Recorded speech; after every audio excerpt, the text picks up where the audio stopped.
How do we kill the ego? Or how do we mute the ego to be that man?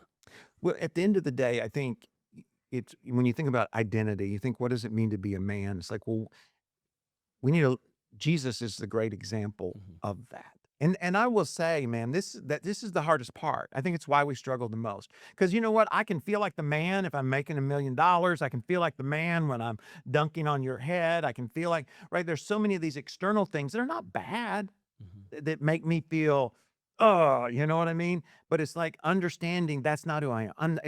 Being a pastor. I remember when I got hurt playing basketball. Played basketball all my life, college, overseas some, all that kind of stuff. And then all of a sudden I wasn't.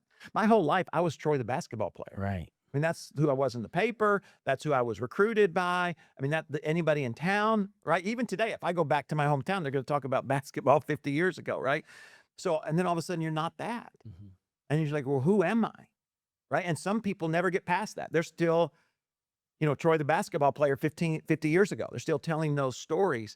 But so we have to intentionally pursue, no, who am I in Christ? He created me on purpose for more than basketball, right? Mhm.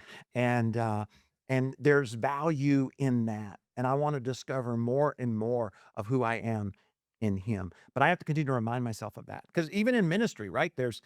This size church, there's this size church, there's this kind of podcast, how many follow, right? All of those things are so easy to say, that's why I'm important. Right. And then when they disappear, all of a sudden I lose my purpose, I lose my direction. Or if they explode, it's like, whoa. And then that impacts how we treat the other people in our lives. So it's so important to step back.